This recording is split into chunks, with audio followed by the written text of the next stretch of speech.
Baik, kita lanjutkan ke materi hari ini. Mungkin sedikit berbeda ya posisinya, kan kita lagi saum ya. Pasti tadi pagi ya. Tadi pagi habis sahur tidur lagi, terus harus bangun 7:30. Oh ya, silahkan. Yang record kalau nggak salah Mbak Widya yang jadi host. Iya Pak, sinyalnya lagi ini nggak stabil, jadi minta tolong sama Taufik. Oke.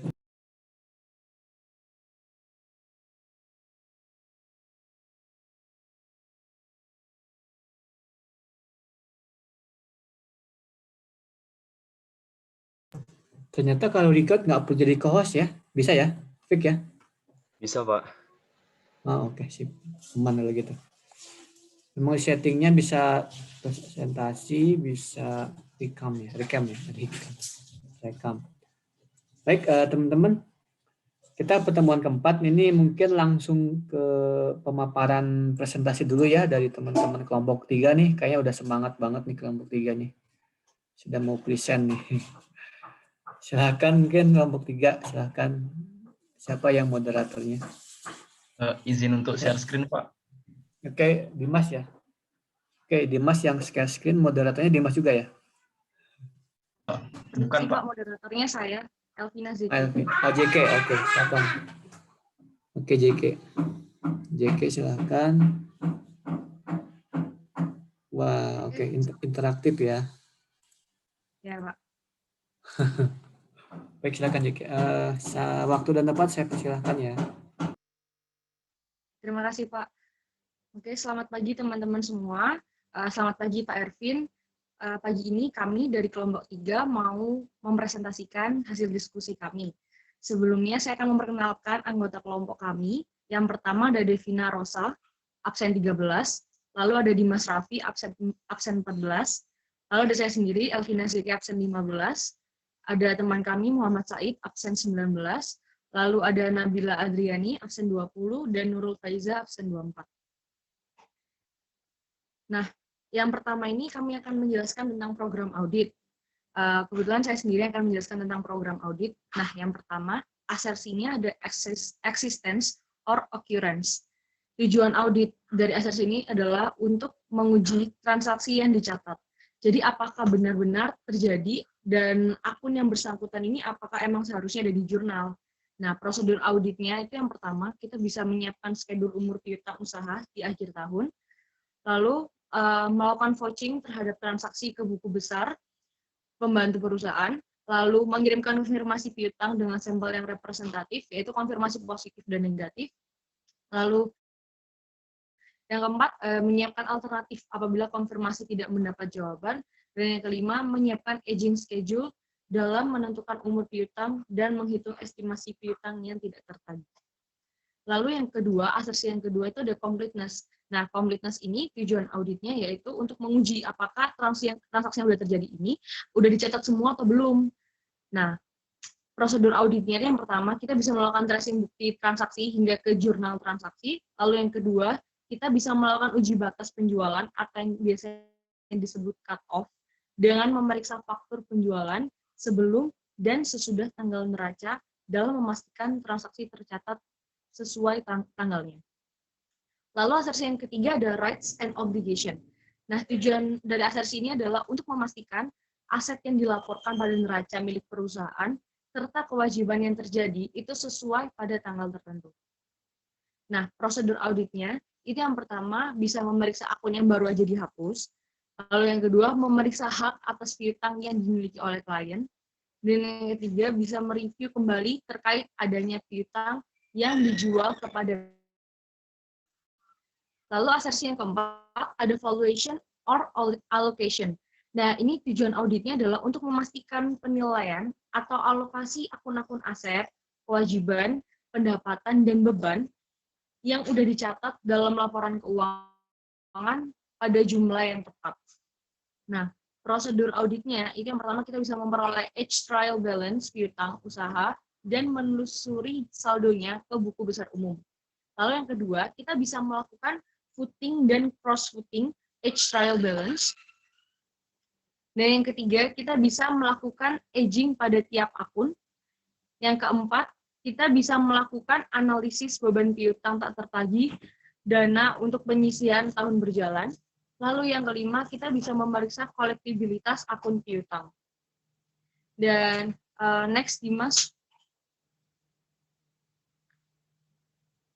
Yang keenam, kita bisa memeriksa akun piutang yang melebihi jatuh tempo pembayaran, serta akun allowance yang dibuat untuk akun tersebut. Lalu yang terakhir, kita bisa memastikan cukupnya akun penyisihan cadangan piutang tak tertagih. Lalu, asersi yang kelima, yang terakhir ada presentation and disclosure. Nah, ini tujuannya untuk memastikan bahwa penyajian dan pengungkapan akun-akun tertentu pada laporan keuangan itu dijelaskan dan diungkapkan sebagaimana seharusnya. Nah, prosedurnya yang pertama, kita bisa memastikan jumlah akun piutang yang disajikan sudah benar. Lalu yang kedua, kita bisa memastikan jumlah akun allowance yang bersifat itu mengurangi piutang sudah benar.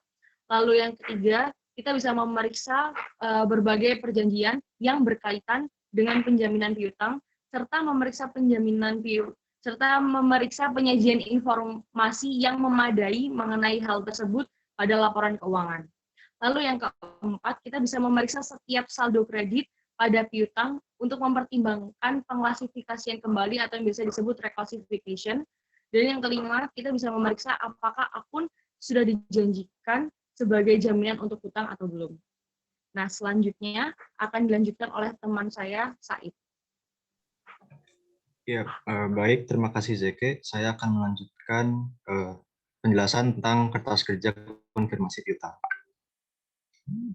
Next, Dim. Baik, di sini ada kertas kerja indeks B1.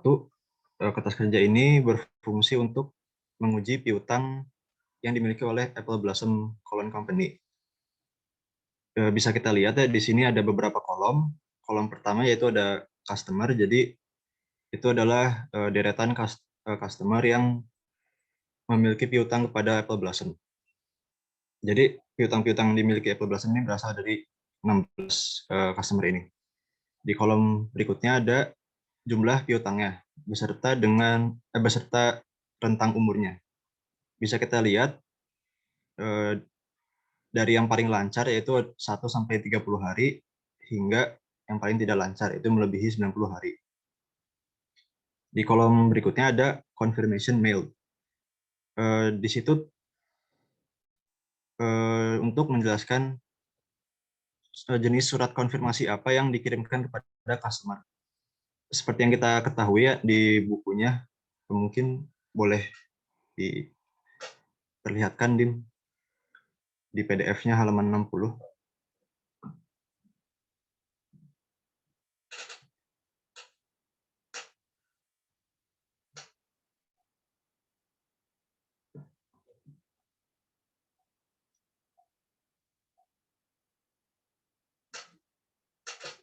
Baik, nah di situ tertulis positive confirmation dikirimkan kepada customer yang memiliki saldo piutang melebihi $5.000, sedangkan negative confirmation diberikan pada sisanya. Berarti kembali lagi ke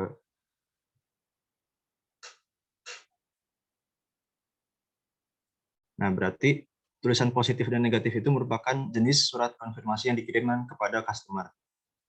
Contohnya pada Alfa Aroma kita mengetahui saldo piutangnya ada 3.900 yang berarti kurang dari 5.000. Nah, dia dikirimi surat konfirmasi negatif. Sedangkan Capital Orders memiliki saldo piutang melebihi $5.000 yaitu 7.400, maka dikirimkan surat konfirmasi positif. Di kolom berikutnya ada subsequent collection. Bicara tentang pengujian piutang, pasti kan auditor memerlukan data mengenai penerimaan kas-nya. Nah, penerimaan kas setelah tanggal neraca ini bisa dijadikan alat bukti bagi auditor untuk melakukan penyesuaian nanti. Selanjutnya ada comments by credit manager. Ini merupakan komen dari credit manager tentang bagaimana credit manager menilai customer dari Apple Blossom ini. Contohnya, Alfa Aroma dinyatakan sebagai good account, berarti dapat dipastikan bahwa Alfa Aroma ini dapat melunasi piutangnya tepat waktu. Berbeda dengan Bubble Beauty, di mana dia dinyatakan extremely doubtful. Berarti dia memiliki rekod memiliki piutang yang tidak tertagih atau tidak dapat melunasi piutangnya. Baik, sekarang saya akan melanjutkan ke adjustment-nya. Pertama, mungkin yang harus kita perhatikan yaitu agak lebih mudah ya. Perhatikan jenis surat konfirmasi yang dikirimkan. Kalau kita balik lagi ke atas tuh. Kalau kita lihat di sini, yang dikirimi surat konfirmasi negatif tidak memberikan balasan, berarti saldo piutangnya dapat dipastikan sudah benar. Nah, dari situ kita bisa memastikan bahwa tidak perlu dibuat jurnal koreksi atas customer-customer yang tidak memberikan balasan surat konfirmasi negatif tersebut. Tetapi kita bisa melihat untuk Bubble Beauty, credit manager menyatakan bahwa dia extremely doubtful dan piutangnya sendiri sudah berumur melebihi 90 hari. Maka dapat dijadikan pertimbangan bahwa piutang ini tidak tertagih. Maka dari itu harus dibuat jurnal koreksi allowance for bad debt pada accounts receivable sebesar 750, atau kita ya bisa menghapus piutang dari Bubble Beauty ini. Adjustment kedua yaitu pada incense, diketahui pada surat konfirmasinya bahwa ada kesalahan pada pricing, di mana seharusnya 20 karton barang yang mereka beli seharga $28,3 per karton, tapi dicatat $82,3 per karton. Maka atas kesalahan tersebut kita buat jurnal koreksi sales pada accounts receivable sebesar 1080. Adjustment ketiga, kita mengetahui dari surat konfirmasi Young and Beautiful bahwa terdapat kerusakan pada barang yang mereka beli sebesar 1.748.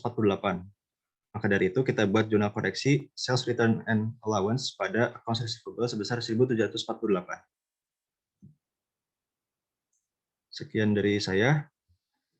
Selanjutnya akan dijelaskan oleh teman kami, yaitu Lala. Terima kasih. Ya, baik, saya izin melanjutkan. Sekarang ini kita akan masuk ke surat konfirmasi piutang. Nah, teman-teman bisa lihat di buku Apple Blossom, tepatnya di halaman 60, di sana itu diinformasikan bahwa pada hari Jumat, tepatnya tanggal 2 Januari, tepatnya tanggal 2 Januari itu, auditor mempersiapkan surat konfirmasi. Nah, atau dalam hal ini berarti kami kelompok 3 mempersiapkan surat konfirmasi yang akan dikirimkan kepada klien dari entitas ini, dari Apple Blossom. Nah, di sini ada 2 jenis surat konfirmasi, yaitu konfirmasi positif dan konfirmasi negatif. Konfirmasi positif akan diberikan kepada 7 pelanggan yang nilai piutangnya di atas $5.000. Di situ ada Capital Orders, Darings, Frankie's Floral Fragrances, Incense Inc., Tears and Duvel Company, Williams Fragrances, dan Young and Beautiful. Nah, kemudian sementara itu konfirmasi negatif dikirimkan kepada pelanggan lainnya yang memiliki saldo piutang yang nilainya kurang dari $5.000 tadi. Namun dari konfirmasi negatif ini tidak ada yang dikembalikan ke klien karena adanya kendala dalam pengiriman oleh kantor pos. Nah, di sisi lain semua konfirmasi positif itu responnya telah diterima. Nah, untuk surat konfirmasi ini teman-teman bisa cek di indeks B2 sampai B5, itu adanya di halaman 79 sampai 85. Nah, itu kita langsung aja lihat ke presentasinya. Udah ditaruh di situ juga. Nah, oke. Nah, ini adalah surat konfirmasi piutang yang pertama yang terdapat pada indeks B2 Apple Blossom. Surat konfirmasi piutang ini dari Frankie's Floral Fragrances. Nah, dalam surat konfirmasi ini James Whitmore sebagai perwakilan dari perusahaan mengonfirmasi bahwa saldo piutang Apple Blossom terhadap Frankie's Floral Company itu telah sesuai jumlahnya. Boleh ke bawah, Dim?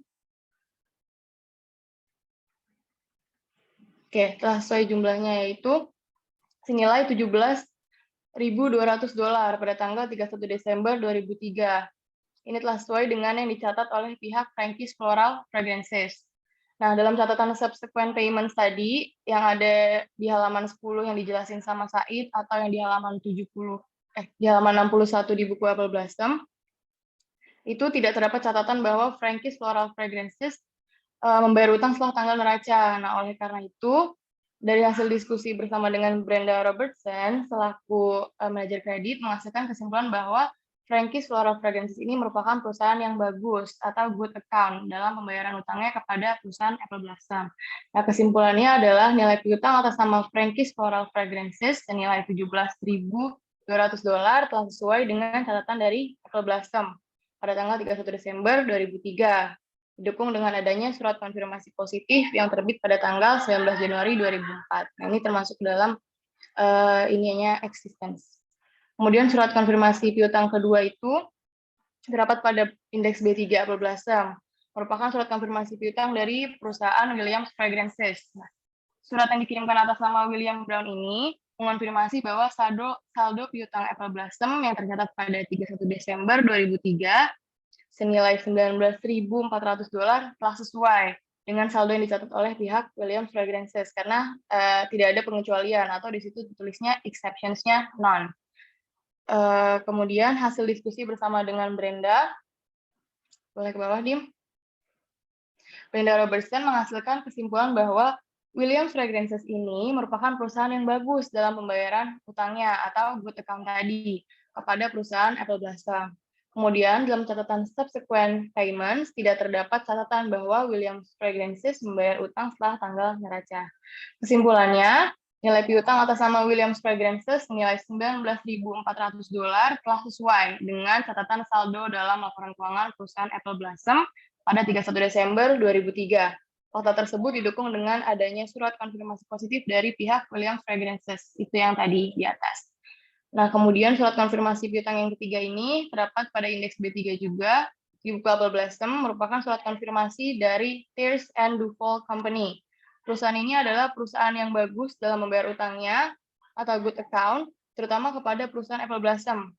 Nah, surat konfirmasi ini mengonfirmasi bahwa terdapat perbedaan pencatatan. Nah, seperti di gambarnya itu ada exception. Terdapat perbedaan pencatatan di antara kedua perusahaan. Nah, saldo piutang dari perusahaan Tears and Duval Company dalam catatan Apple Blossom itu senilai $77.540. Sedangkan dalam pencatatan dia sendiri, dalam pencatatan Tears and Duval Company, itu piutangnya senilai $18.540.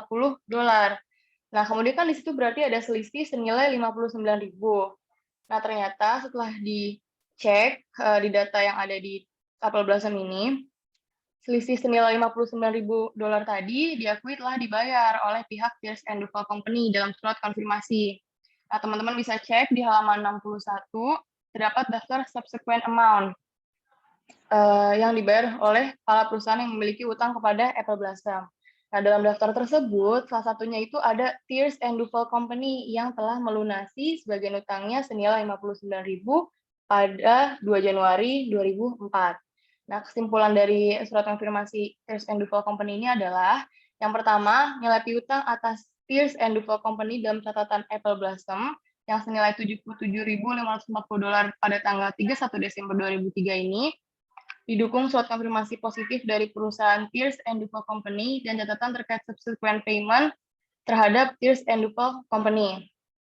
Nah, kemudian pada halaman 109 terdapat deposit.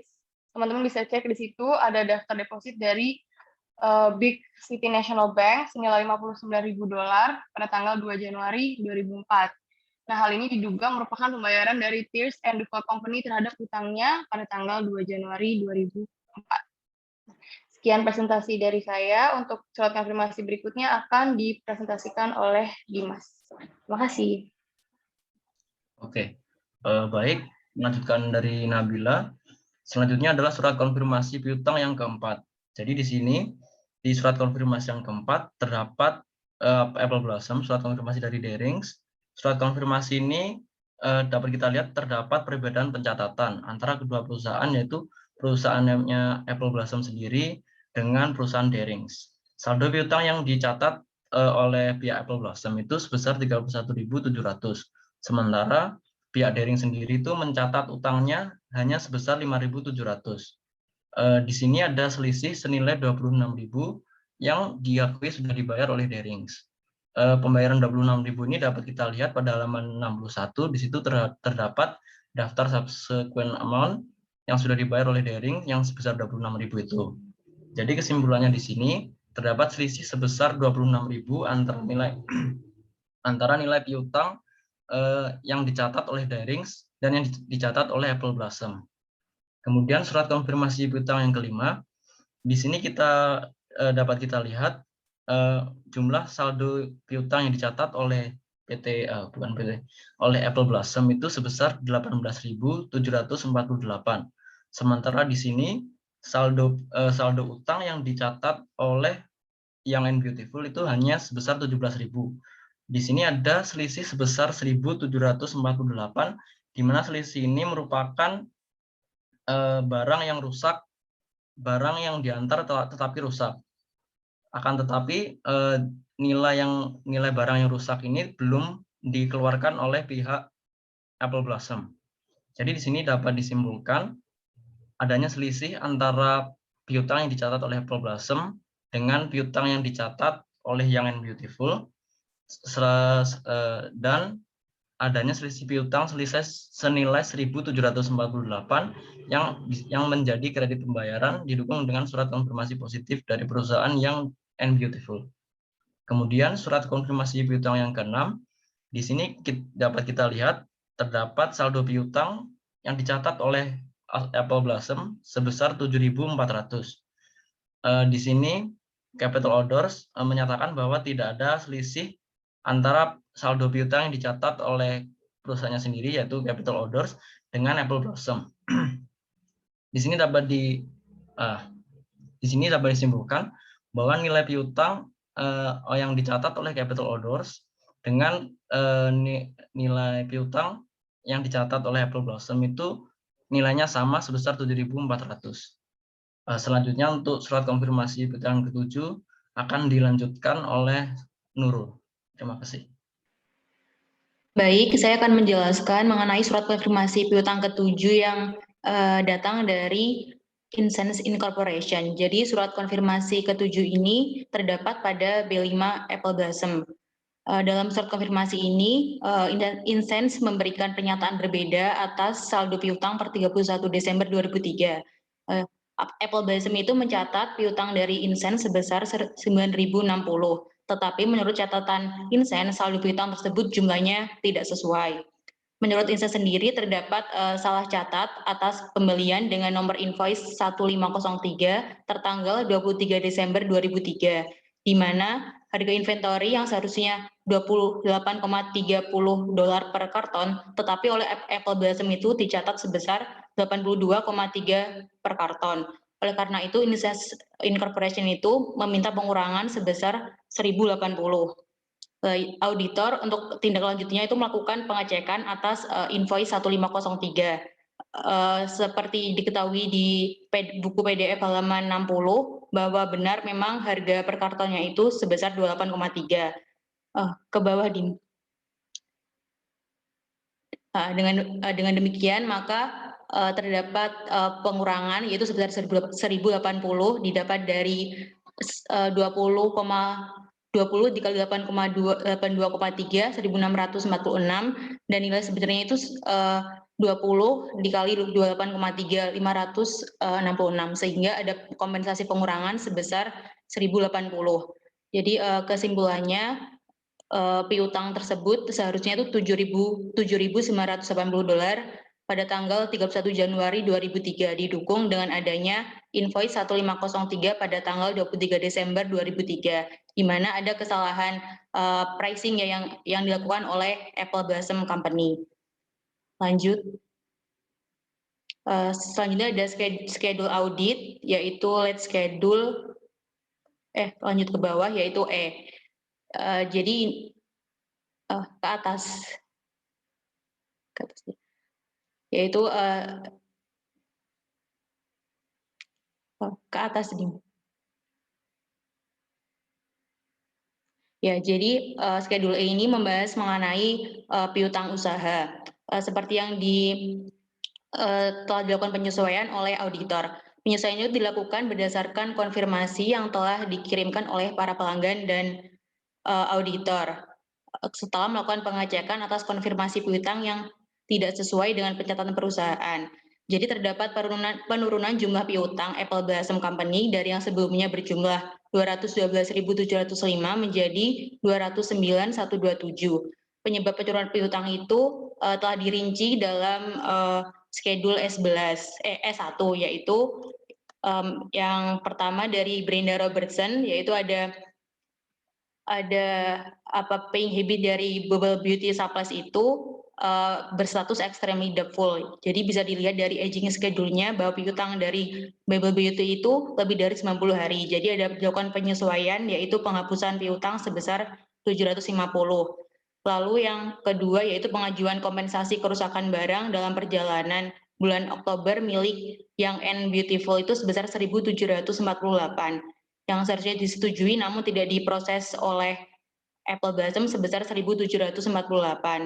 Lalu ada kesalahan pricing dari Apple Blossom Company untuk Instance Incorporation sebesar 1.080. Lalu untuk schedule yang B ini akan dijelaskan oleh Devina. Baik, saya akan menjelaskan, melanjutkan menjelaskan mengenai schedule B6 mengenai allowance for bad debt. Yang pertama, kita menuliskan balance di awal tahun 2003 itu sebesar 11.889, diambil dari balance sheet di tahun 2002 atau akhir tahun 2002 itu kalau teman-teman lihat saldo akhir tahun 2002 untuk akun allowance for bad debt itu adalah 11.889. Nah, kemudian di soal diinformasikan bahwa halaman 61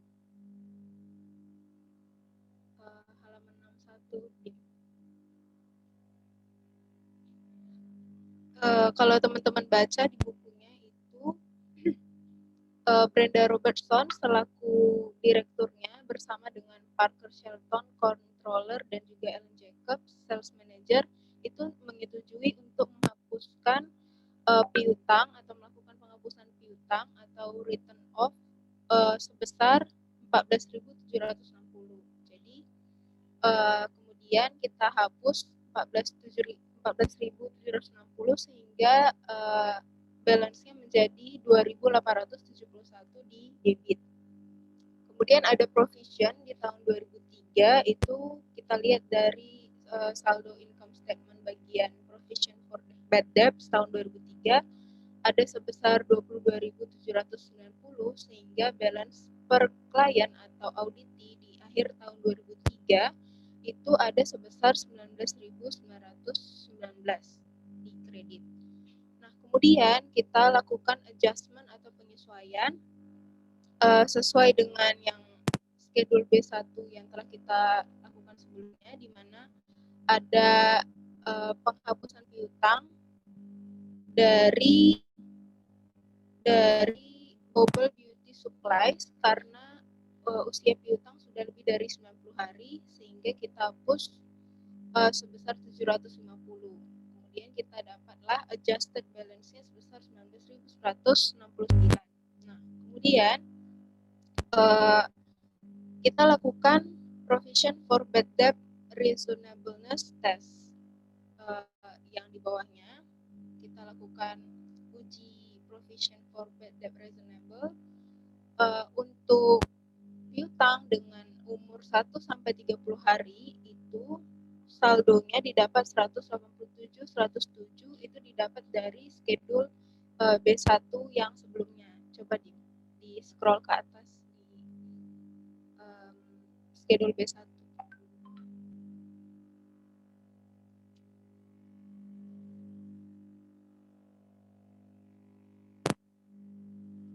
Nah, itu kalau kita lihat ke bawahnya lagi, Dim.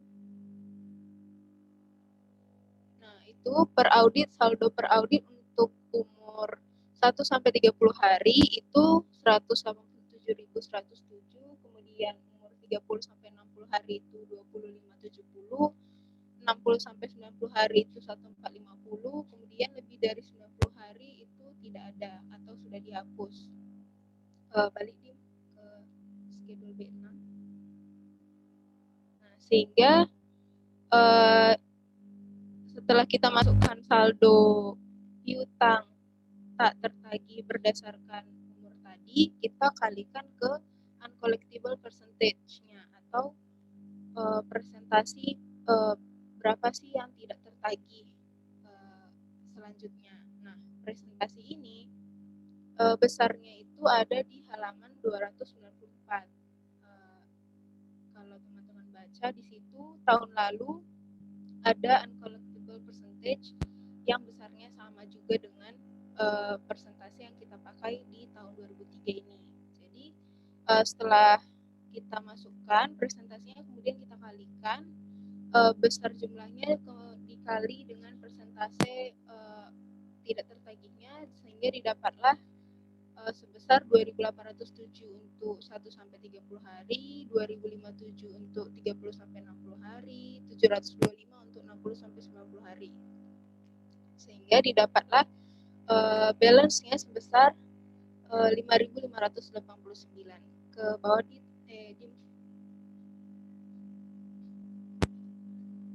Nah, terus sebelumnya kan kita udah membuat balance adjusted balance-nya itu 19.169, sehingga kita perlu melakukan penyesuaian atau pengurangan saldo allowance for doubtful account sebesar 13.580, sehingga kita perlu melakukan jurnal penyesuaian.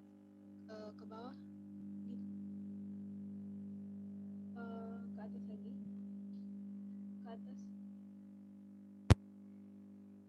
ke atas lagi, ke atas lagi, ke jurnal penyesuaiannya, ke atas lagi. Nah, jurnal penyesuaiannya itu bawah di lagi.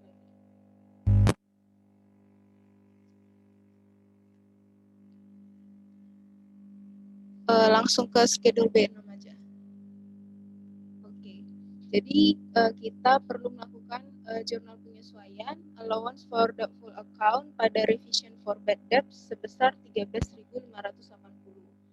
Nah, terus kita masukkanlah ke journal entry to adjust allowance, sehingga didapat saldo allowance for bad debts per 2003, 31 Desember 2003 itu sebesar 5.589. Kemudian untuk keterangan tick marks itu teman-teman bisa baca sendiri aja. Untuk A itu artinya agree to prior years working paper, artinya sesuai dengan working paper yang sudah ada sebelumnya atau tahun sebelumnya.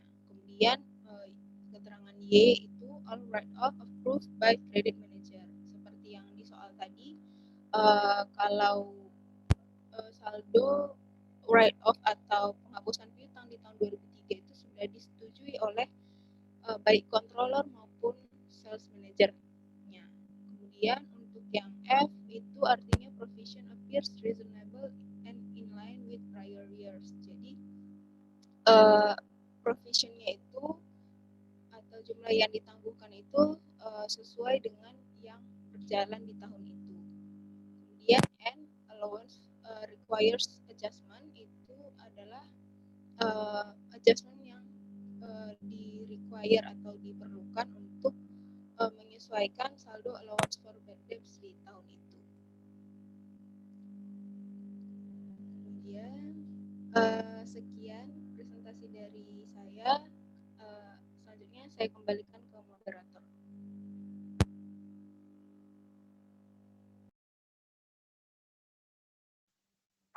Terima kasih teman-teman atas penjelasannya. Kemudian setelah penjelasan dari kelompok kami, sekarang lanjut ke sesi tanya jawab. Mungkin dari teman-teman 632 ada yang mau bertanya?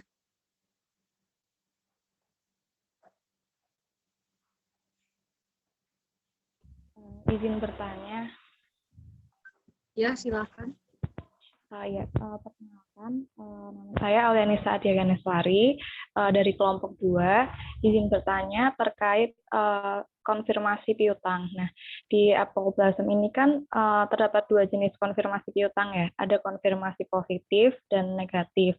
Dan yang positif itu untuk piutang yang jumlahnya besar-besar, yaitu yang di atas $5.000. Nah, yang mau aku tanyain tuh, kapan auditor itu harus menggunakan konfirmasi positif dan kapan harus menggunakan konfirmasi negatif. Terima kasih. Terima kasih Dea atas pertanyaannya. Oke, sambil pertanyaan diketik sama Dimas. Mungkin ada kelompok lain yang mau bertanya lagi?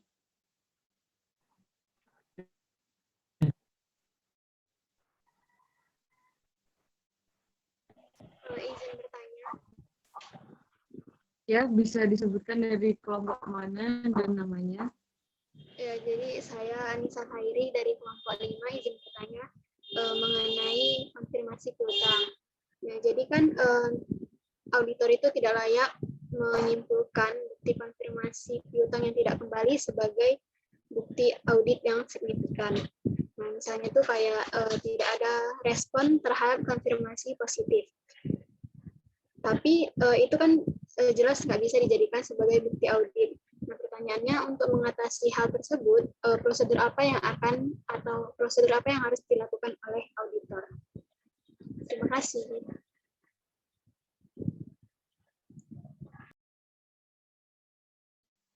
Oke, terima kasih Anissa atas pertanyaannya.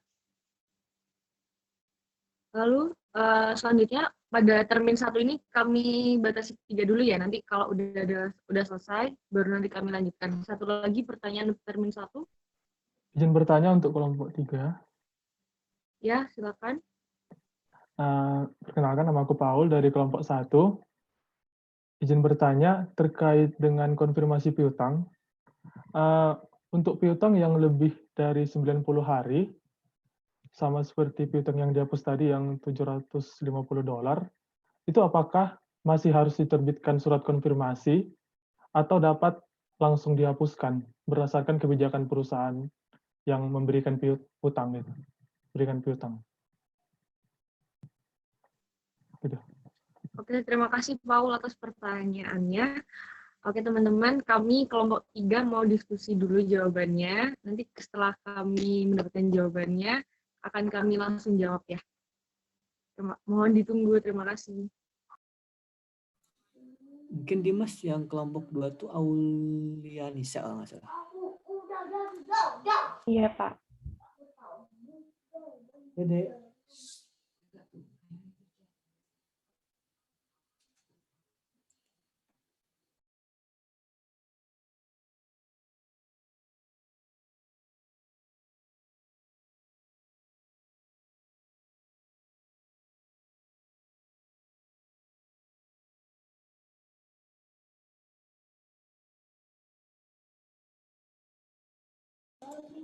Oke, ini rata-rata konfirmasi ya, yang memang apa namanya backbone-nya terkait dengan penjualan kredit ya konfirmasi ya. Ini merupakan salah satu prosedur yang wajib dilakukan. Sambil nunggu ya, mungkin sedikit saya share. Jadi mungkin saya simpulkan lagi tadi, teman-teman prosedur yang penting dalam hal penjualan kredit ini adalah terkait dengan pertama adalah review dokumennya dulu ya, dapatkan dokumen terkait piutang, juga bukti-buktinya, kemudian konfirmasi juga ya terkait dengan pelanggan mana aja, kemudian lihat juga dari sisi kebijakan penghapusan piutangnya. Ini sebenarnya kalau teman-teman udah pahami ini semua ya udah, nanti pada saat ujian juga bisa, apalagi pada saat audit ya. Jadi yang diposisikan adalah bagaimana kita mencari samplingnya ya seperti apa. Gitu sih. Nanti di ujian gampang kali ya. Misalkan nanti terkait dengan piutang akan di state kasusnya apa. Mungkin kayak sejenis Apple Blossom gini kasusnya. Teman-teman nanti mengidentifikasi kira-kira dari sisi prosedurnya apa yang harus dilakukan. Kemudian nanti bikin kayak lead schedule tadi ya, kayak tadi yang dibikin kelompok 3. Ini ada lead schedule-nya juga. Kemudian ada pendukungnya. Dan kemungkinan besar formatnya sama sih seperti itu. Gimana lead-nya sama dengan perhitungan daripada pendukung seperti apa. Nah, nanti teman-teman lihat dari koreksinya jurnalnya apa. Itu sih sebenarnya simpel ya kalau buat ujian. Kalau buat prakteknya nggak sesimpel itu.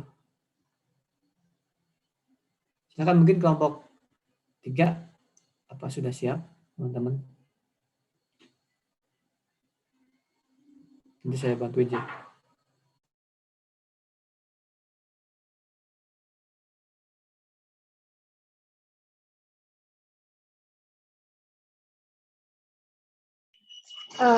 Baik, Bapak dan teman-teman, saya izin menjawab pertanyaan dari Aulianisa dari kelompok 2. Kapan auditor harus menggunakan konfirmasi positif dan kapan harus memakai konfirmasi negatif? Nah,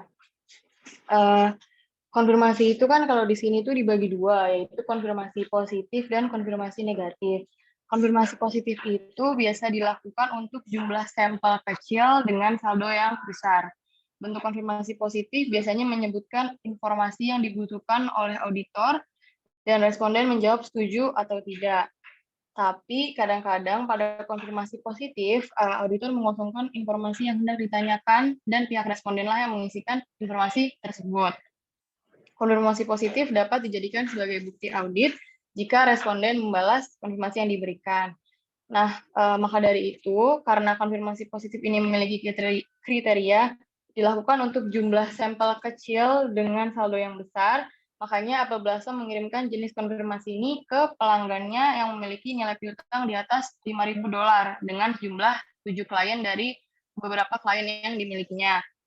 Untuk yang kedua yaitu konfirmasi negatif. Konfirmasi negatif ini biasa dilakukan untuk sampel dalam jumlah besar dengan saldo yang kecil. Nah, bentuk konfirmasi ini juga mencantumkan informasi yang hendak ditanyakan kepada pihak responden. Nah, namun pada konfirmasi negatif ini dapat dijadikan alat bukti audit meskipun tidak mendapatkan jawaban. Jadi beda sama konfirmasi positif tadi. Nah, hal ini karena pada konfirmasi negatif, responden itu tidak perlu menjawab jika informasi yang tercantum sudah sesuai. Nah, makanya karena konfirmasi negatif ini memiliki kriteria dilakukan untuk sampel dalam jumlah besar dengan saldo yang kecil, jenis konfirmasi ini dikirimkan oleh Apple Blossom ke sisa pelanggan lainnya yang memiliki nilai piutang kurang dari $5.000. Nah, kemudian ada tambahan. Jadi sebenarnya itu ada satu lagi yaitu blank confirmation, di mana respondennya diminta untuk mengisikan saldo atau informasi lain sebagai jawaban atas suatu hal yang dinyatakan. Namun di kasus ini yang digunakan hanya konfirmasi positif dan konfirmasi negatif. Jadi hanya dua itu yang dipakai. Begitu, Aulianisa, apakah menjawab? Sudah menjawab. Terima kasih Nabila untuk jawabannya. Ya, sama-sama.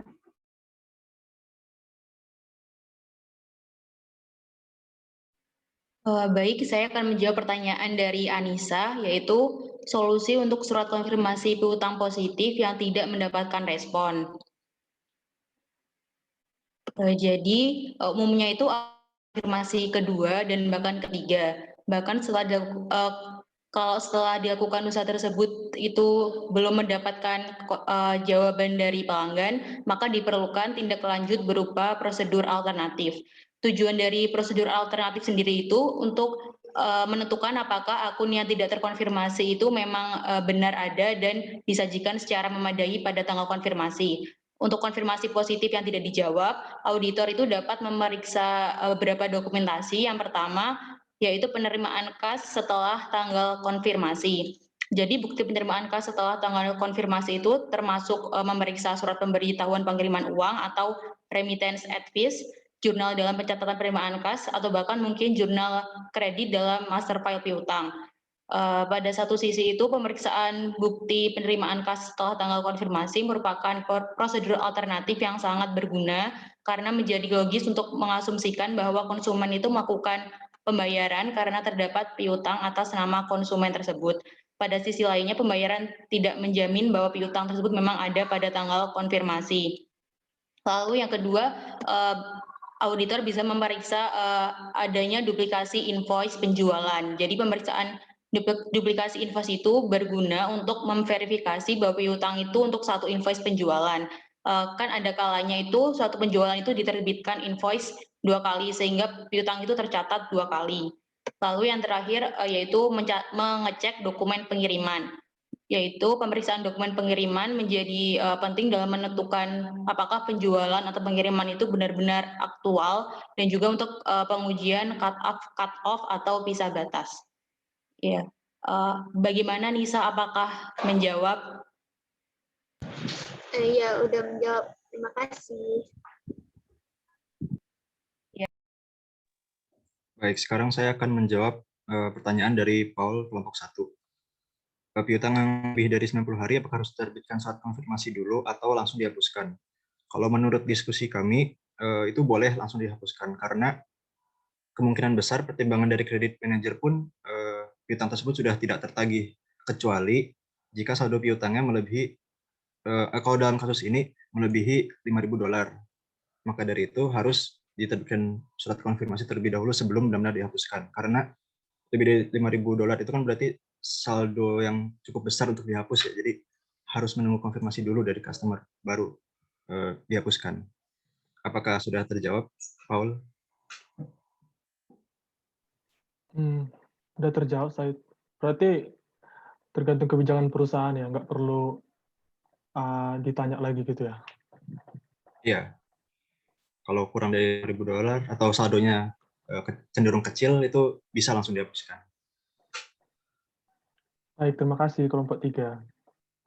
Oke, sama-sama. Baik, saya interupsi sebentar ya. Terima kasih banyak nih sebelum ke tahap selanjutnya biar clear jawabannya. Jawaban dari kelompok 3 ini benar-benar detail ya. Saya malah banyak yang miss-nya juga tadi. Jawabannya menerangkan ya semua hal. Mungkin balik lagi ke yang pertama. Yang pertama. Nah ini benar.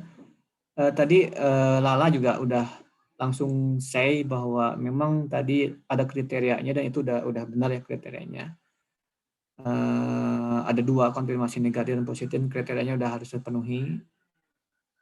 Saya akan komen memang sudah sesuai. Kemudian terkait dengan pertanyaan solusi tadi ya Nurul ya. Mungkin bisa di-share Nurul itunya apa? Jawabannya ya. Itu dari mana ambilnya? Mungkin bisa di-share di grup atau di mana. Jadi kita bisa ternyata prosedur alternatifnya kayak gini karena itu merupakan yang baik ya, bagus ya. Nah, di satu sisi oh iya betul ya, memang lihat dari sisi setelah tangan neracanya pembayaran kasnya, kemudian duplikasinya dan lain sebagainya itu juga masuk. Tambahan sedikit mungkin terkait dengan bahwa yang namanya vendor pelanggan itu kadang-kadang fiktif ya. Nah kalau udah fiktif ini mau nggak mau kita lihat survei ke sana. Itu salah satu prosedur yang ketika memang dari sisi dari sisi jumlahnya juga ya. Kalau jumlahnya gede lebih baik kita konfirmasi. Kalau memang kecil kita lihat satu pertimbangan yang tadi ya yang perlu sampaikan. Kemudian yang Paul ini saya sependapat, artinya kalau misalkan kebijakan kan kita juga ada namanya aging akun piutang ya. Nah, di sana tuh biasanya ada tuh keputusan kapan dia akan dihapuskan, sampai kapan akan dihapuskan. Kayak gini, akan setiap waktu dia pasti akan monitoring ya kira-kira ini apakah ada kredit macet sampai 30 sampai 60 sampai 90 kan bisa saja tuh. Kira-kira kapan akan dihapuskan. Dan tiap perusahaan juga beda-beda ya. Ketika misalkan asumsinya Apple Blossom ini kalau saya lihat ya dari beberapa hapuskan sudah. konfirmasi bisa dilakukan, bisa ada konfirmasi kan. Konfirmasi ini gimana?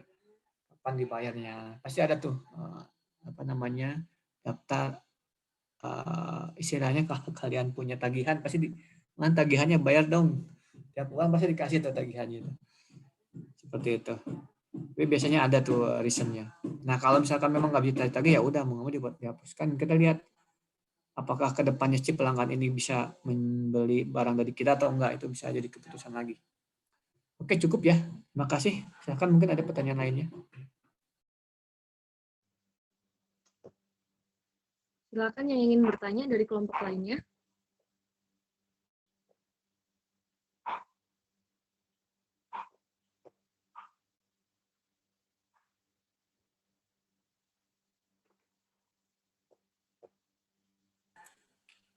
Kalau tidak ada, kita mungkin cukupkan dulu ya kelompok 3 atau gimana, silakan.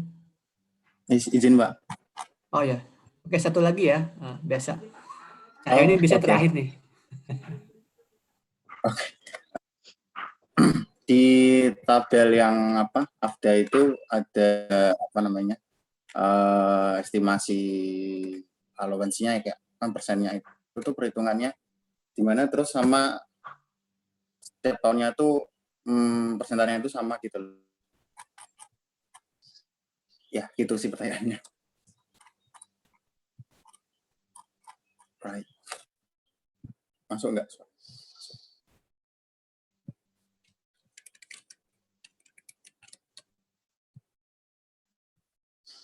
Terima kasih Cahyo. Boleh Cahyo kelompok berapa? Oh ya, kelompok 4. Ya, betul.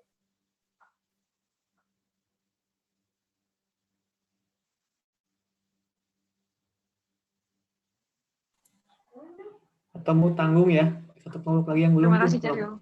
Kelompok 3 udah kan yang presentasi. Sorry. Ada yang ingin itu udah bertanya semua ya lagi? kelompok ya.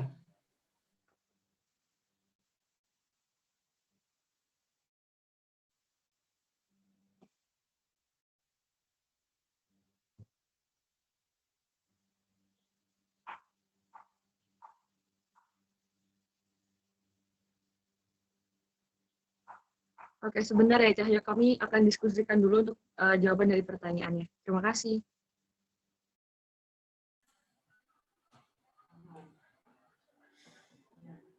Baik, sambil nunggu diskusi ya biar jalan terus. Boleh di stop share nggak ini? Karena kan sudah tahu ya pertanyaan Cahyo terkait dengan perhitungan presentasi AFDA-nya. Dimas ya?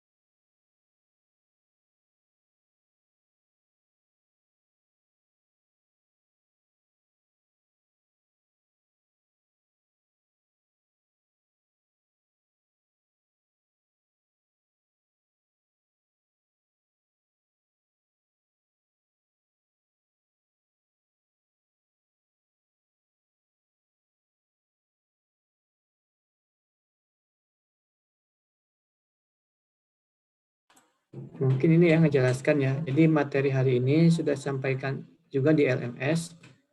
Teman-teman, ini ada 2 konfirmasi, positif dan negatif. Ini adalah salah satu syarat-syaratnya, di mana kalau positif ada blank nih.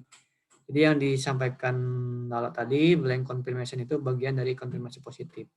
Cuman bisa dipilih jumlahnya sama atau tidak, ya atau tidak, diisi oleh pelanggan.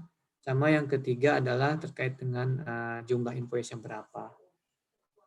Oke, ini adalah terkait perbedaannya kenapa ada konfirmasi itu, karena pertama pembayarannya ada dalam perjalanan masih belum diakui, pengiriman barang juga sama kan, Seperti ini tadi kan ada barang telah dikembalikan tapi belum dicatat juga kasusnya seperti itu ya, termasuk kesalahan. Jadi sebenarnya rata-rata kesalahan konfirmasi itu seperti ini ya. Nah, di mana tadi prosedur alternatifnya mungkin saya minta ya nanti share di grup kira-kira teman-teman apa jawabannya biar untuk mungkin siapa tahu nanti di pas ujian ada kira-kira prosedur alternatif apa sih yang dipakai untuk konfirmasi piutang kalau misalkan nggak dibalikin gitu itunya. Oke, itu kelompok 3 gimana? Udah ada jawaban? Pak, izin menjawab pertanyaan dari chat. Oke, silakan. Tadi pertanyaannya apakah presentasenya itu sama presentasi penghapusan piutang itu sama ya?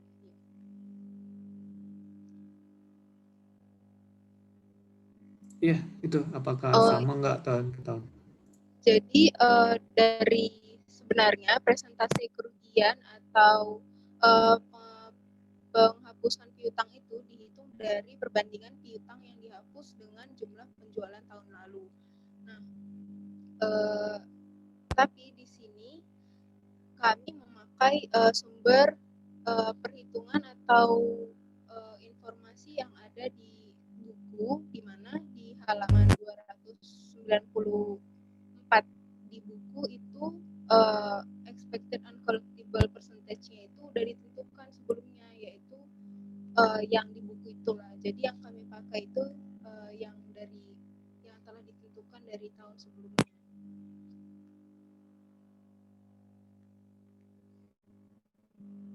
Baik. Gimana, Paul? Apa yang dia? Perhitungannya Cahyo.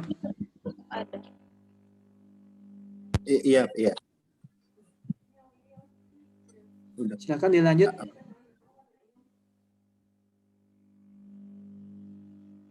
Apakah sudah terjawab?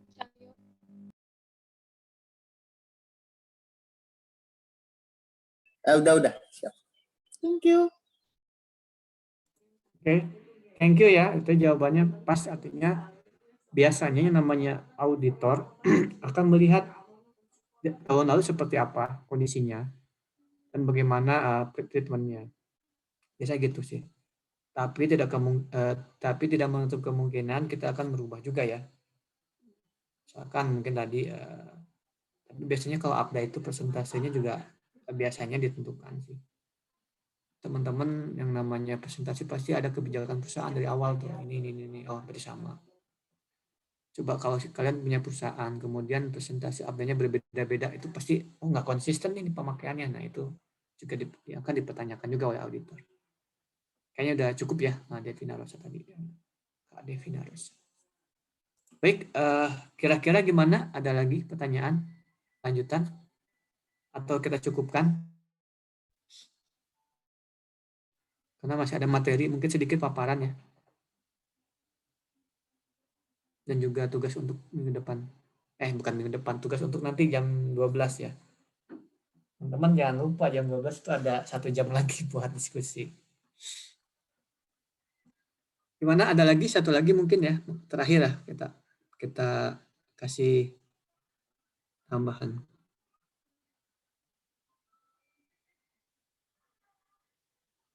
Cukup ya? Gimana kelompok 3 mungkin ditutup kali ya itunya presentasinya. Oke, terima kasih teman-teman atas perhatian dan atensinya buat dengerin presentasi kami dan ikut berpartisipasi dalam bertanya. Mohon maaf jika ada salah kata dan salah perbuatan. Terima kasih. Terima kasih Pak Ervi. Ya, terima kasih ya. Beri aplaus kelompok 3. Saya lihat dari kelas sebelah dan kelas ini juga bagus ya maksudnya presentasinya. Dari sisi pemahaman, saya sih nggak peduli dari sisi apa namanya jawabannya seperti apa, dari pemahamannya itu yang penting.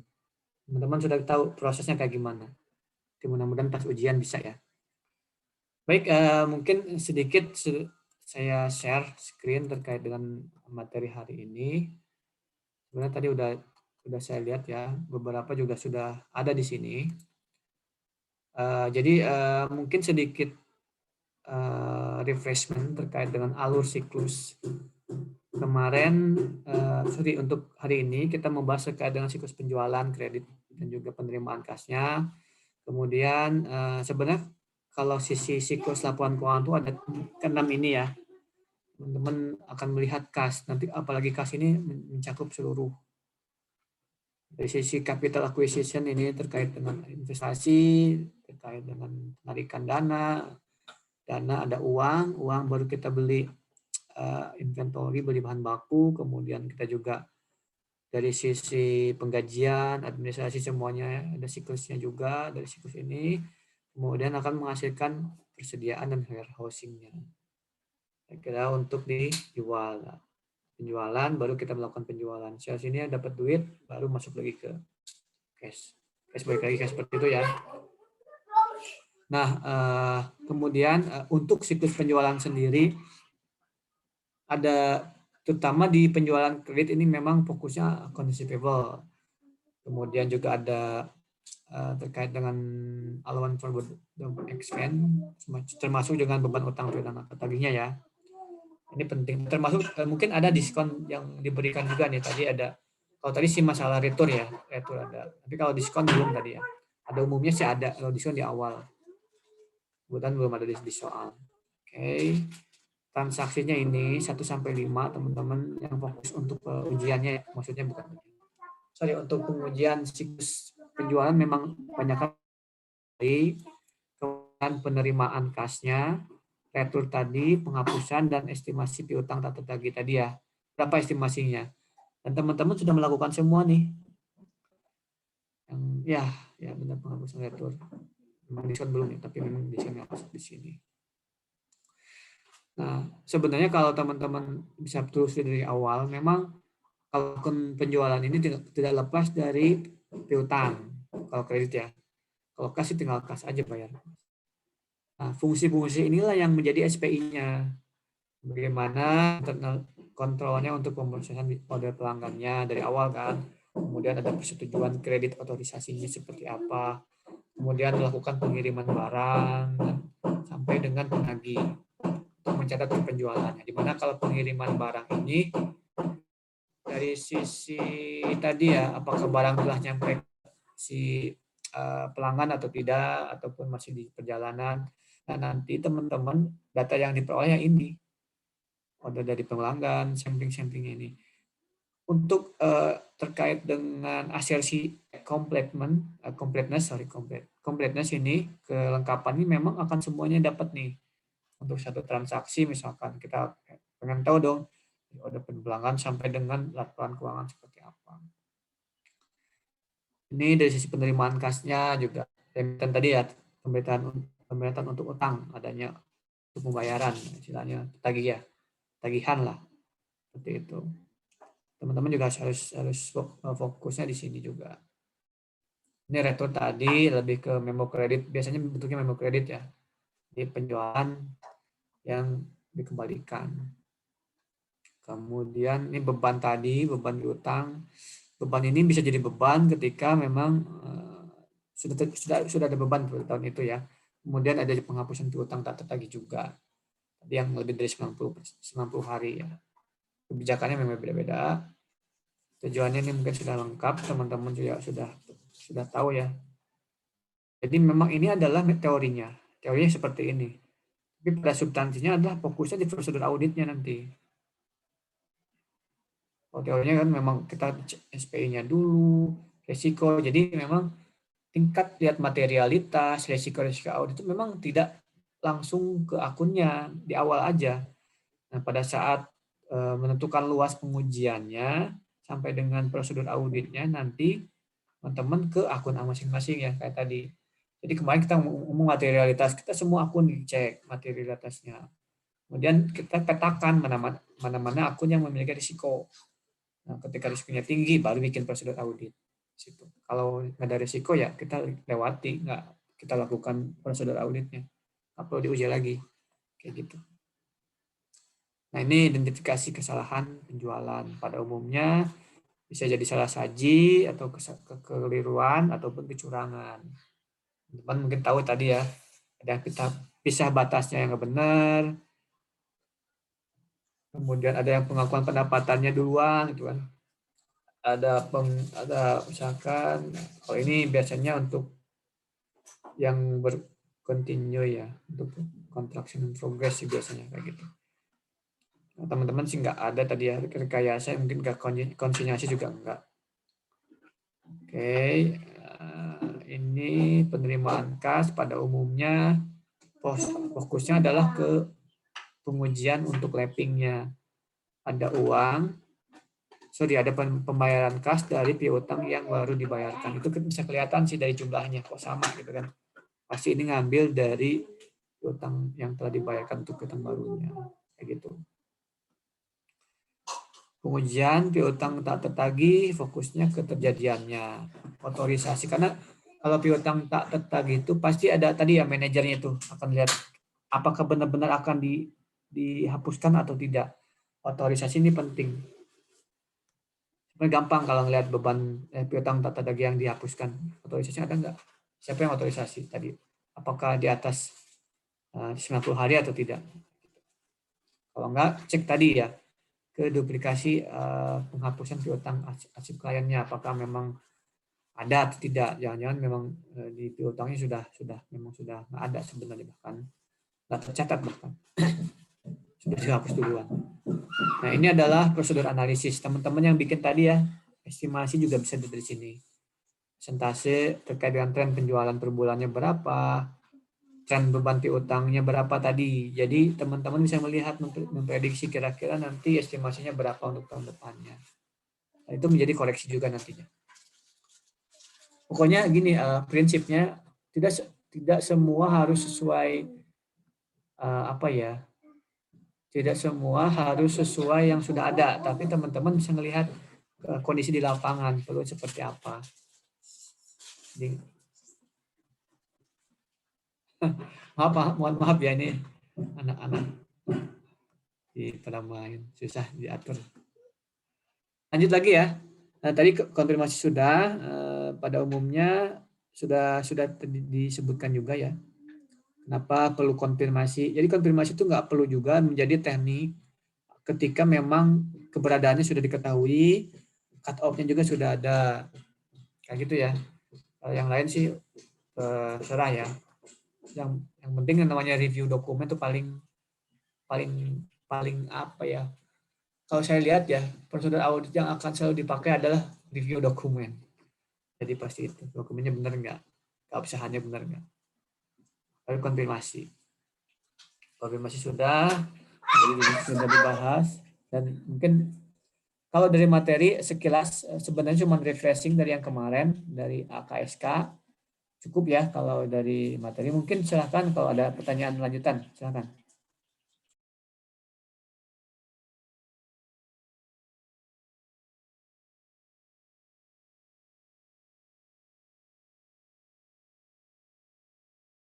Baik, sambil nunggu ya, silakan kalau ada yang mau nanya. Saya mungkin share untuk tugas minggu depan. Ini udah ada tugas lagi aja.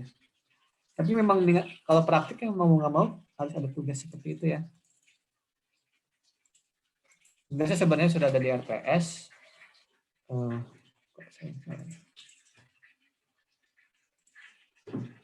Oke, terlihat ya. Tugasnya sudah ada di LMS juga, materi hari ini sudah ada. Nah, ini kita akan mengerjakan assignment 8 4B di halaman 192 di bukunya. Bukan yang PDF ya, halaman 192-nya di bukunya. Ini kita ngomongin terkait dengan kalau minggu depan itu terkait dengan utang usaha. 192. Payable processing and unrecorded liabilities, artinya kita akan melihat kira-kira utang-utang mana aja yang belum tercatat. Pada intinya ketika saya melihat paparan teman-teman ya di kondisi payable, saya yakin optimis teman-teman juga bisa melakukan di account payable ya. Karena prosedurnya nggak jauh beda, hanya mungkin fokusnya adalah prosedurnya apa aja. untuk apa yang perlu difokuskan di sana. Kalau penjualan kan accountable, kalau apa ini pasti tergantung utang-utangnya seperti apa, right and obligation-nya kayak gimana, pencatatannya juga. Kadang-kadang kan namanya utang, kalau biar laporan keuangannya bagus, maka beberapa utang nggak dicatat, ataupun bahkan yang off balance sheet ya, artinya di luar balance sheet itu bisa juga terjadi. Teman-teman dapat dimulai dari melihat 189 ya. Di situ ada beberapa ketentuan kebijakan perusahaan dan hasil dari internal control-nya. Ada beberapa ada di sini. Mungkin bisa dibaca ya teman-teman. Jadi dia ada kira-kira mana yang masih lemah di sini, bisa dilihat. Nah, di sini juga bisa dilihat juga dari sisi pending litigation.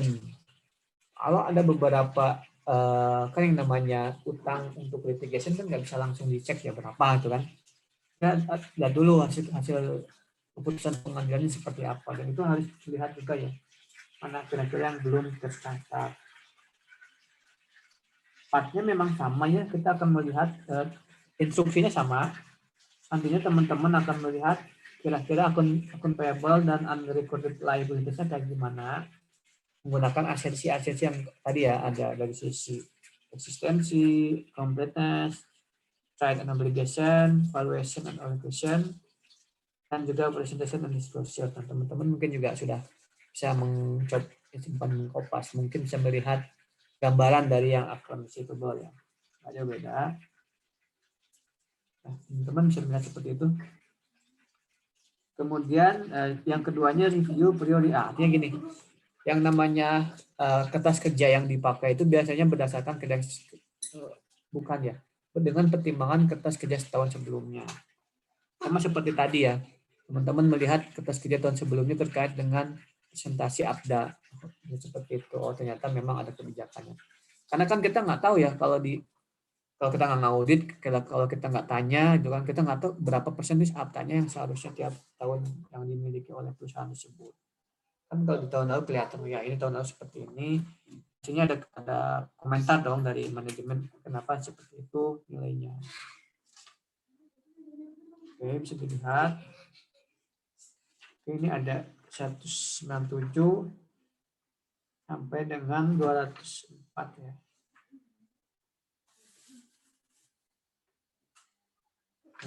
Ada utang-utang perusahaan. Utang perusahaan itu sensitif sebenarnya. Kayak kita punya utang yang juga kadang-kadang lupa ya. Tapi kalau kita punya piutang gitu kan, yang minjemin orang pasti ingat, oh ya dia punya utang ke saya. Tapi kalau utang dia kadang-kadang lupa gitu. Oh ya punya utang ya. Itu manusiawi lah, manusiawi. Makanya di sini fokusnya adalah utang-utang yang belum tercatat. Baik, sampai sini ada yang ditanyakan teman-teman?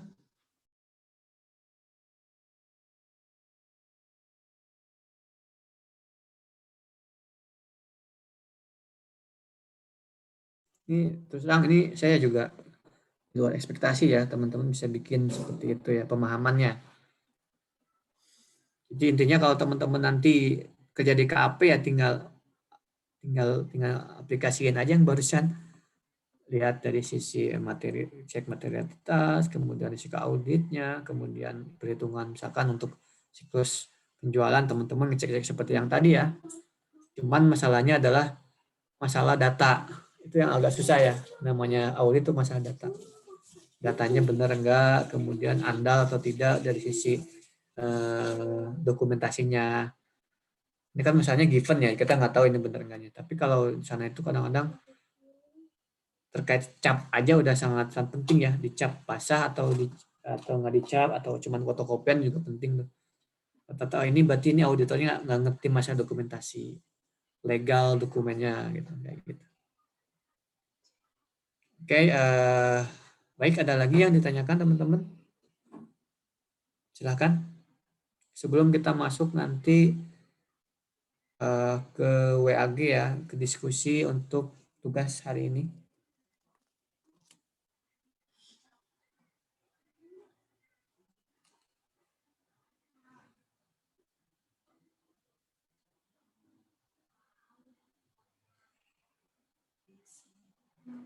Sepertinya atau gimana? Atau ketua apa? PJ Pak Widya atau Mas Ini Pak, Taufik? masih baca yang tentang konfirmasi tadi sih Pak. Oke, silakan. Mungkin. Tapi kayak ada bingung gitu. Ini kan kalau konfirmasi tadi kan kalau misal konfirmasi negatif itu kan dia meminta respon yang tidak setuju dengan kondisi ya Pak. Berarti itu konfirmasi negatif. Kalau konfirmasi positif kan kebalikannya, berarti responnya itu setuju. Enggak, Nah, enggak, bukan begitu. Gimana Pak maksudnya penalarannya? Jadi mungkin Maaf ya Pak, jangan lanjut lagi. Soalnya kan konfirmasi piutang usaha. Ini kan kalau konfirmasi piutang usaha itu berarti maksudnya tuh tentang kayak surat tagih gitu ya Pak, konfirmasi itu kayak ada bukti gitu. Apa gimana gitu. Terus Terus itu tadi tuh beda yang positif sama negatif tadi Pak. Misalnya contoh spesifiknya tuh gimana gitu, masih bingung di sana. Oke, saya jelasin sedikit lagi ya. Mungkin teman-teman bisa bantu juga. Jadi kalau konfirmasi positif dengan konfirmasi negatif itu tidak, maksudnya setuju nggak setuju juga sih sebenarnya. Jadi prosesnya yang penting dijawab atau tidak seperti itu. Jadi intinya gini, bedanya kalau konfirmasi positif kita minta si pelanggan itu menjawab apa yang kita inginkan di dalam konfirmasi itu. Biasanya bentuk surat atau pertanyaan lah gitu. Apakah saudara mempunyai saldo seperti ABC? Kan misalkan siapa ya, Aris, Kang Aris ini punya utang ke saya. Nah, saya karena dia beli barang saya, dan saya kasih, misalkan saya auditornya, saya kasih ke Kang Aris, Kang, apakah Kang punya utang ke Pak Erpin, misalkan sejumlah 1 juta gitu. Kalau dia konfirmasi positif harus dijawab tuh, setuju atau tidak gitu. Oh, enggak kok, enggak setuju. Itu kan penolakan ya, enggak setuju. Saya cuma punya utang cuma 500.000 kan kayak gitu. Kemudian kalau setuju, ya saya setuju, saya punya utang 1 juta. Mungkin dibayar nanti ya. Karena ada apa namanya? Biasanya ada alasannya kenapa, biasanya ada waktu-waktu pembayarannya kayak gitu. Kemudian kalau konfirmasi negatif, beda. Kalau konfirmasi negatif ini kita beranggapan bahwa pelanggan ini sudah secara umum dia pasti menjawab, dan dia ada kriterianya, dia pasti menjawab apapun yang kita minta. Jadi memang ada kriteria itu. Seperti Kang Aris sekarang mungkin siapa nih? Alida misalkan. Alida termasuk misalkan orang yang taat tadi ya, kayak good pelanggan yang bagus misalkan Alida itu. Dia taat bayar utang misalkan. Kalau yang seperti itu dan dia termasuk yang aktif memberikan konfirmasi di tahun-tahun sebelumnya, ya biasanya itu jadi melihat, oh orang ini pasti menjawab tidak seperti yang biasanya terjadi. Misalkan gini, kan kadang-kadang kita nggak tahu nih, kayak email nih, saya email ke siapa nih sekarang, Jakia Nurul, misalkan saya ngasih ke Nurul atau Jakia tuh kadang dijawab kata enggak, kan kita nggak tahu. Kalau misalkan kalau Alida ini termasuk orang yang aktif jawab, misalkan jawab WAG-nya kan kayak gini, berarti kita tahu bahwa dia membaca dan dia juga melihat pesan itu. Nah, kalau konfirmasi negatif berarti kita hanya melihat responnya aja, respon ketika dia tidak setuju, artinya tidak sesuai. Nah, misalkan Alida punya utang sama Pak Erpin 1 juta atau tidak. Alida bilang kalau Alidanya misalkan memang iya, berarti dia diam, dia nggak akan dijawab. Tapi kalau misalkan enggak kok, cuman sama kayak Kang Aris, saya cuma 500.000, dia akan jawab seperti itu. Nah, terlepas negatif. Tapi kalau positif kan mungkin fokus. Kalau ini Pak, misal terkait dengan konfirmasi piutang ya Pak, dari pihak ketiga, itu gimana Pak perlakuannya? Apakah ada pertimbangan? Oh iya, untuk konfirmasinya ya, pertimbangan untuk melakukan konfirmasinya. tadi ya kalau kita lihat kalau saya share tadi itu ada beberapa konfirmasi kapan kita akan untuk memberitahukan mengkonfirmasi bahwa saudara adalah termasuk sampling. Jadi memang pertama kita lihat dulu, kalau lihat dari Apple Blossom ini konfirmasi piutang itu dia nggak serta merta harus semuanya dikonfirmasi ya. Berdasarkan sampling audit juga. Kalau sampling auditnya ditetapkan 100 konfirmasi itu termasuk yang agak susah. Maksudnya dia nggak mungkin banyak ya responnya karena biaya juga ya. Kita ngirim ke sana, by phone, itu juga butuh biaya kan. Nah, email, kalau email sih enggak. Kalau kayak by phone gitu kan butuh. Nah, itu pasti ditentukan berapa. Misalkan 50 orang dikonfirmasi nih untuk semua pelanggan. Ada 200 pelanggan, 50-nya dikonfirmasi. Itu kan persentase auditnya, samplingnya berapa. Nah, dari 50 itu ditentukan siapa yang mau dikonfirmasi positif, siapa yang mau konfirmasi negatif. Itu pun nggak serta-merta harus dua-duanya dilakukan ya. Biasanya kalau yang kecil-kecil ya, kalau kecil-kecil tadi di bawah materialitas. Saya lihat itu kan kemarin materialitas 5.000 ya. 5.000 kan ya kalau tidak salah. Nah, berarti di atas materialitas itu konfirmasi secara positif. Artinya mau nggak mau kita minta jawabannya karena gede biayanya nih. Kalau kita salah di sini pengujiannya misalkan ada kesalahan yang besar ya lumayan besar kesalahannya. Tapi kalau konfirmasi negatif itu dilakukan ketika memang tadi dari sisi jumlahnya kecil meskipun frekuensi banyak ya. Itu kan namanya sampel nggak semuanya. Pelanggan nggak semua sampel, kita lihat konfirmasi negatif. Rata-ratanya kalau jumlahnya kecil kemungkinan salah sajinya juga kecil. Jadi kemungkinan ya kita selama itu nilainya tidak material, nggak masalah kita kasih konfirmasi negatif kayak gitu. Dan itu dilakukan pada umumnya di sampling juga. Untuk perusahaannya biasanya berdasarkan nilai materialitasnya. Kalau udah gede dari materialitas baru konfirmasi. Kalaupun di bawah juga bisa dikonfirmasi, tapi nggak banyak biasanya.